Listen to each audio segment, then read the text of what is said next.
नमस्कार और स्वागत है आज की इस खास चर्चा में। नमस्कार। आज हम एक बहुत ही गहरे और ज़रूरी विषय पर बात कर रहे हैं, पारिवारिक विरासत। और ख़ास तौर पर पीढ़ी दर पीढ़ी चलने वाली जो भावनात्मक चिकित्सा होती है उस पर। जी हाँ। और इस पूरी बातचीत का आधार है शर्मा परिवार की कहानी। उनकी 1 साल की जो थेरेपी यात्रा रही है वो आज एक खास पड़ाव पर है। बिल्कुल। और हम देखेंगे कि कैसे एक परिवार अपने अंदरूनी बदलावों को आने वाली पीढ़ियों के लिए एक मजबूत नींव में बदल सकता है। हाँ, तो सबसे पहले ये समझना ज़रूरी है, जब हम कहते हैं पारिवारिक विरासत, तो मतलब क्या है? क्योंकि अक्सर लोग सोचते हैं ज़मीन, जायदाद, पुरानी चीज़ें। सही कहा। वो तो है ही, लेकिन वो सिर्फ एक हिस्सा है। असल में पारिवारिक विरासत का मतलब है वो मूल्य, वो व्यवहार, कहानियां और हाँ, वो भावनात्मक पैटर्न्स भी, अच्छा। जो एक पीढ़ी से दूसरी पीढ़ी तक जाते हैं और यही मिलकर परिवार की पहचान बनाते हैं, है ना? हाँ, मतलब ये सिर्फ भौतिक नहीं, काफ़ी कुछ भावनात्मक भी है। बिल्कुल। विरासत की कई परतें होती हैं, देखिए। एक तो है जो आपने कहा, परंपरागत विरासत। हाँ, जैसे रीति रिवाज, धर्म। जी, संस्कृति, धर्म, भाषा, हुनर भी, जैसे खाना बनाना या कोई खास बिजनेस। भारत में हम वंश परंपरा की बात करते हैं ना, हाँ, हाँ। वो ज्यादातर इसी पर केंद्रित होती है। भौतिक चीजें, सामाजिक प्रतिष्ठा। लेकिन इसके साथ एक और परत जुड़ी है जो अक्सर अनदेखी रह जाती है। कौन सी? वो है भावनात्मक विरासत। मतलब रिश्तों का ताना बाना कैसा है परिवार में। जैसे? जैसे प्यार कैसे जताते हैं, असहमति होती है तो उसे कैसे संभालते हैं, खुलकर बात होती है या बातें दबा दी जाती हैं। ये तो बहुत आम है कई परिवारों में। हाँ, तनाव से निपटने के तरीके, मानसिक स्वास्थ्य को लेकर नजरिया, ये सब इसी भावनात्मक विरासत का हिस्सा है। और यहीं से शायद चिकित्सा की बात जुड़ती होगी। एग्जैक्टली। यहीं से जुड़ती है चिकित्सा की विरासत, हीलिंग लेगेसी। इसका मतलब है कि जो पुराने भावनात्मक घाव हैं, जो शायद पिछली पीढ़ियों से चले आ रहे हैं, उन्हें पहचानना। हाँ, उन्हें पहचानना और उन्हें भरने पर काम करना, ताकि वो अनजाने में अगली पीढ़ी को ना मिले। इसमें क्या आता है? स्वस्थ सीमाएं बनाना सीखना। बाउंड्री सेट करना जिसे कहते हैं। बिल्कुल। अपनी और दूसरों की भावनाओं को समझना, यानी इमोशनल इंटेलिजेंस। हम्म। और मुश्किल वक्त में एक दूसरे का सहारा बनना। और एक और आपने बताई थी। बुद्धिमत्ता की विरासत। हाँ, बुद्धिमत्ता की विरासत। विजडम लेगेसी, मतलब जीवन से सीखे सबक, मुश्किलों से लड़कर जो लचीलापन आता है, रेजिलियंस जिसे कहते हैं। अच्छा। और सेवा का भाव, ये सब मिलकर एक परिवार की असली गहरी विरासत बनाते हैं। ये वर्गीकरण तो वाकई सोचने पर मजबूर करता है कि हम अपने परिवारों में किस तरह की विरासतें जी रहे हैं और कौन सी आगे बढ़ा रहे हैं। बिल्कुल। चलिए शर्मा परिवार पर वापस आते हैं। उनकी 1 साल की यात्रा पूरी हुई है और आज उनके घर एक खास पारिवारिक विरासत समारोह हो रहा है। माहौल कैसा होगा वहाँ? हाँ, माहौल में खुशी तो है ही, लेकिन एक गहरा भावनात्मक सुकून भी है, एक बदलाव का एहसास। और वहाँ परिवार के सदस्य अपनी भावनाएं भी साझा कर रहे हैं। दादी माँ हैं। हाँ, दादी माँ काफी गर्व और कृतज्ञता महसूस कर रही हैं। बता रही हैं कि कैसे परिवार ने मिलकर मुश्किलों का सामना किया और अब सब ठीक हो रहा है। और शर्मा जी, वो तो काफी रिजर्व्ड थे पहले। हाँ, पर आज वो खुलकर मान रहे हैं कि पिता बनने का मतलब उन्होंने थेरेपी के बाद ही सही मायनों में समझा।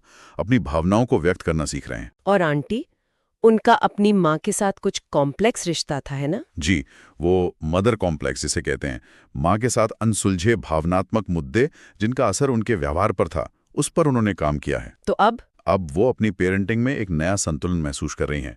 खुशी के आंसू हैं उनकी आंखों में। बच्चों के साथ उनका रिश्ता ज्यादा वास्तविक बना है। वाह। और बच्चे, राहुल और प्रिया? राहुल, जो पहले सामाजिक चिंता से जूझता था, वो अब काफी आत्मविश्वास से बात कर रहा है। बता रहा है कि कैसे उसने मुश्किलों से निपटना सीखा। और प्रिया, छोटी बहन, वो बता रही है कि कैसे अपने इनर चाइल्ड पर काम करके, मतलब बचपन के जो अनसुलझे भावनात्मक अनुभव थे, उन पर काम करके उसे अपनी असली पहचान मिली है। उसकी रचनात्मकता बढ़ी है। ये बदलाव तो काफी गहरे लग रहे हैं, सतही नहीं है। नहीं, बिल्कुल नहीं। ये गहरे हैं और पीढ़ीगत हैं। अगर हम शर्मा परिवार के सफर को थोड़ा और ध्यान से देखें तो हर पीढ़ी में खास पैटर्न दिखता है। दादी माँ 73 साल की हैं। उनकी कहानी दिखाती है कि दुख और जो पीढ़ी दर पीढ़ी चले आ रहे आघात होते हैं, जैसे बंटवारे की यादें या कुछ और। हाँ, या पारंपरिक जेंडर रोल्स का दबाव, ऐसी चीजें जो अनजाने में एक पीढ़ी से दूसरी तक चली आती हैं, उन्हें सिर्फ सहा नहीं जाता, अच्छा। उन्हें समझकर ज्ञान और सहानुभूति में बदला जा सकता है। उन्होंने अपने विधवापन के दुख को बड़े स्वस्थ तरीके से प्रोसेस किया और अब वो परिवार की मार्गदर्शक जैसी बन गई हैं। ज्यादा खुलकर बात करती हैं। ये तो बहुत बड़ी बात है सुमन में बदलना। जी हाँ।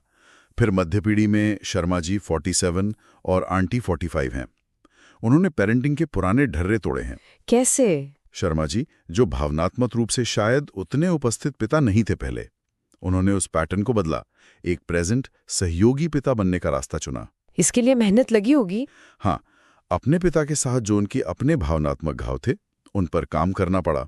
और आंटी, वो जो बहुत ज्यादा प्रोटेक्टिव माँ थीं, खुद को नजरअंदाज करती थीं, उस पैटर्न से निकली, स्वस्थ सीमाएं बनाना सीखा, अपनी पहचान को मातृत्व से परे भी खोजा, आत्म देखभाल को महत्व दिया। और युवा पीढ़ी? राहुल और प्रिया, राहुल 19 और प्रिया 15। हाँ। उन्होंने चिंता और दबाव को आत्मविश्वास और भावनात्मक समझदारी में बदला है। राहुल ने सामाजिक चिंता से जूझते हुए संकट प्रबंधन, क्राइसिस मैनेजमेंट, हाँ, और इमोशनल रेगुलेशन यानी भावनाओं को काबू करना सीखा। अच्छा। अब तो वो मेंटल हेल्थ के पैरोकार बन रहे हैं। अच्छा। और प्रिया, हाँ। वो जो पहले शायद ध्यान खींचने की कोशिश करती थी, भाई बहन में थोड़ी नोक-झोंक थी, हाँ। उससे आगे बढ़कर उसने अपनी कलात्मक अभिव्यक्ति और इमोशनल इंटेलिजेंस को अपनी ताकत बना लिया है। कमाल है। तो मतलब परिवार में बात करने का तरीका बदला, झगड़े सुलझाने का तरीका बदला। बिल्कुल, यही सबसे बड़ा बदलाव है। पहले जहां बातें शायद दबी रह जाती थीं या ऊपर से नीचे का हिसाब था, हाँ, बड़ों ने कह दिया बस, वही अब वहां सम्मानजनक, खुली, सहयोगात्मक बातचीत होती है।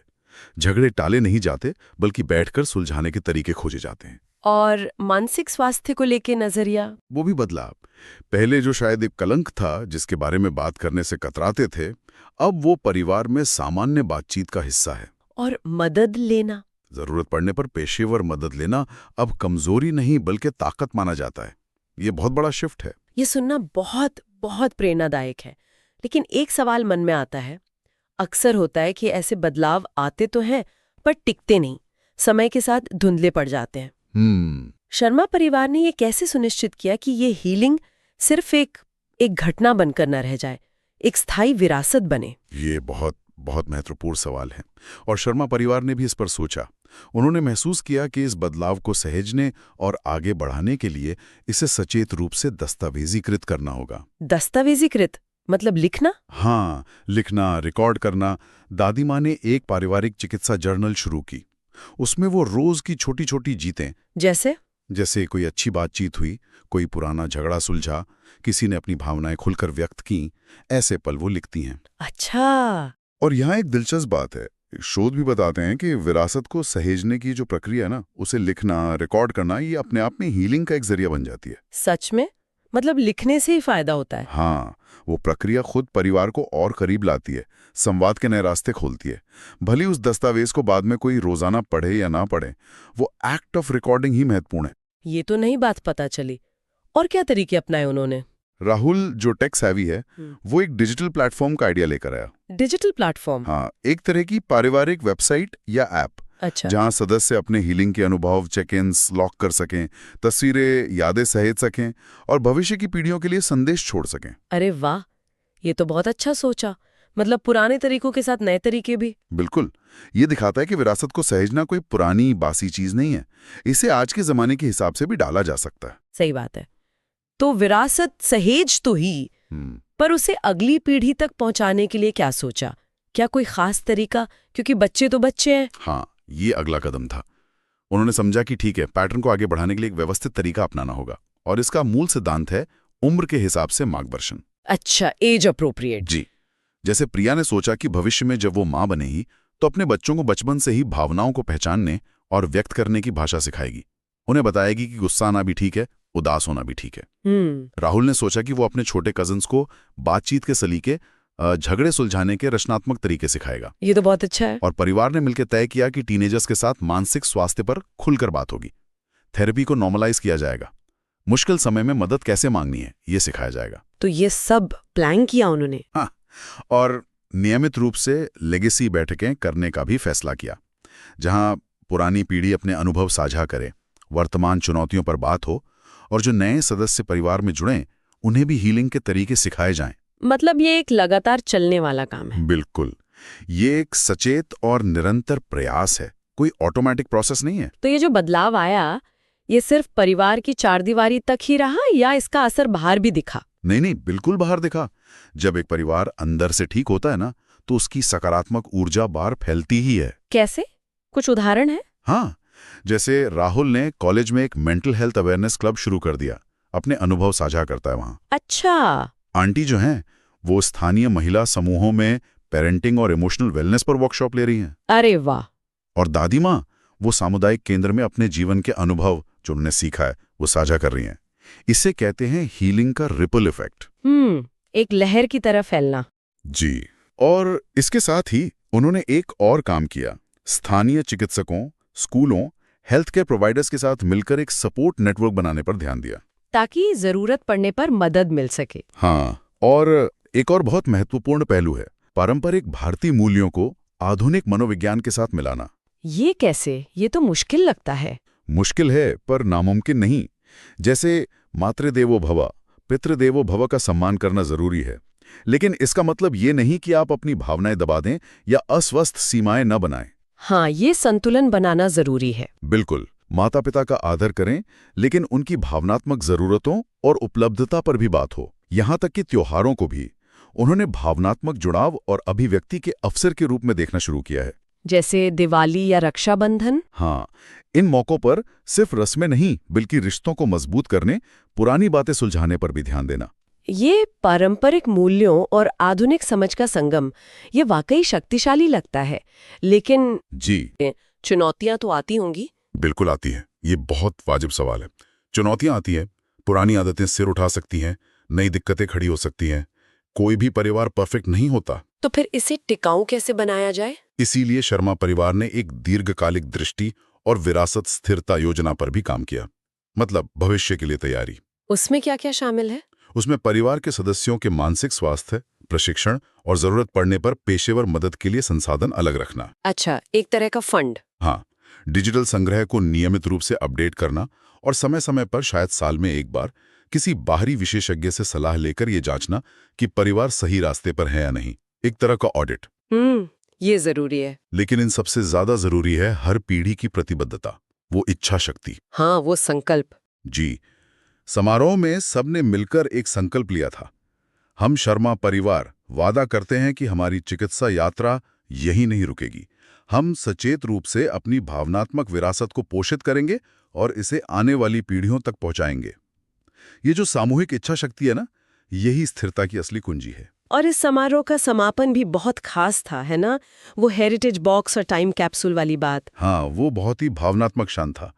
एक बक्सा तैयार किया गया। उसमें क्या रखा? उसमें उन्होंने अपनी यात्रा की तस्वीरें, कुछ ऑडियो रिकॉर्डिंग्स, हर पीढ़ी के लिखे हुए पत्र, कुछ खास प्रतीक चिन्ह और भविष्य के लिए अपनी आशाएं और सपने सब बंद किए। हर पीढ़ी ने कुछ लिखा? हाँ, दादी माँ के पत्र का सार था कि हमने आघात के चक्र को तोड़ा है, तुम इसे जारी रखना। शर्मा जी ने लिखा कि मदद मांगना कमजोरी नहीं, ताकत है। आंटी का संदेश था कि अपनी पहचान को कभी मत भूलना, मातृत्व के परे भी। और राहुल और प्रिया ने अगली पीढ़ी से आग्रह किया कि मानसिक स्वास्थ्य और अपनी रचनात्मकता को हमेशा महत्व देना। और ये टाइम कैप्सूल कब खुलेगा? उसे 10 साल बाद 2035 में खोलने के निर्देश हैं। ये भविष्य की पीढ़ी के लिए एक तोहफा है और आज की पीढ़ी के लिए एक वादा। और जब उन्होंने अपनी इस यात्रा और योजना को अपने समुदाय के साथ साझा किया, तो उसका असर भी देखने लायक था। पड़ोसियों, स्कूल, कम्युनिटी सेंटर, कई और परिवारों को इससे प्रेरणा मिली। ये पूरी कहानी, ये शर्मा परिवार की यात्रा हमें पारिवारिक विरासत के कुछ बहुत अहम सिद्धांतों तक ले जाती है ना? हाँ, बिल्कुल। कुछ बातें साफ तौर पर उभर कर आती हैं। पहली, कि चिकित्सा सिर्फ व्यक्तिगत नहीं, पीढ़ीगत भी होती है। जब पूरा परिवार साथ मिलकर काम करता है, तो बदलाव ज्यादा गहरा और टिकाऊ होता है। सही बात है। दूसरी, सकारात्मक विरासत एक चुनाव है, ये संयोग से नहीं मिलती। इसे सचेत प्रयास से बनाना और निभाना पड़ता है। और तीसरा सिद्धांत? तीसरा, जो शायद सबसे चौंकाने वाली बात थी, कि विरासत को सहेजने की प्रक्रिया, वो लिखने या रिकॉर्ड करने का काम, खुद एक शक्तिशाली चिकित्सा बन सकती है। हाँ, ये बहुत दिलचस्प था। चौथा, पारिवारिक हीलिंग का असर समुदाय तक फैलता है। ये सिर्फ परिवार का मामला नहीं, एक सामाजिक जिम्मेदारी भी बन जाती है। 5वां, परंपरा और आधुनिकता का संतुलन स्थिरता लाता है। अपनी जड़ों को समझना और नए विचारों को अपनाना दोनों जरूरी हैं। बिल्कुल। छठी बात, मुश्किलें हमें लचीला बनाती हैं। संकट से सीखा गया सबक सबसे कीमती विरासत बन सकता है। और आखिरी, हर पीढ़ी का अपना अनूठा योगदान होता है। बुजुर्गों का अनुभव, बीच की पीढ़ी की जिम्मेदारी, युवाओं की ऊर्जा और रचनात्मकता, सबका अपना महत्व है। किसी को कम नहीं आंकना चाहिए। ये सिद्धांत वाकई बहुत गहरे हैं और सोचने पर मजबूर करते हैं। और ये भी याद दिलाते हैं कि ये जो पारिवारिक चिकित्सा की यात्रा है, ये कोई मंजिल नहीं है। ये तो एक लगातार चलने वाली प्रक्रिया है। बिल्कुल। शर्मा परिवार की कहानी एक पड़ाव है, अंत नहीं। बिल्कुल सही कहा। और यहीं से हमारे श्रोताओं के लिए एक विचार उठता है। हाँ, कि भले ही हम कोई ऐसा बड़ा औपचारिक समारोह ना करें, लेकिन हम सब अपनी पारिवारिक विरासतों के बारे में सोचना तो शुरू कर ही सकते हैं, है ना? कैसे? बस ये सोचना कि वो कौन से भावनात्मक पैटर्न हैं जो हमारे परिवार में पीढ़ी दर पीढ़ी चले आ रहे हैं। उनमें से कौन से ऐसे हैं जो हमें ताकत देते हैं, जिन्हें हम संजोना और आगे बढ़ाना चाहेंगे, और कौन से ऐसे हैं जिन्हें हम सचेत रूप से बदलना चाहेंगे। क्या कोई ऐसी बातचीत है जो होनी चाहिए? इस पर सिर्फ सोचना भी अपनी विरासत को आकार देने की दिशा में पहला कदम है। ये बहुत गहरा विचार है। अपनी विरासत को सचेत रूप से चुनना और आकार देना। जी। आज की ये विस्तृत चर्चा शर्मा परिवार की काल्पनिक कहानी और उनके विरासत निर्माण के प्रयासों पर आधारित थी। उम्मीद है इसने हम सभी को अपने परिवारों की भावनात्मक गतिशीलता और विरासत पर एक नई दृष्टि से सोचने की प्रेरणा दी होगी। उम्मीद तो यही है। हमारे साथ जुड़ने के लिए धन्यवाद। धन्यवाद। शुभकामनाएं। नमस्कार।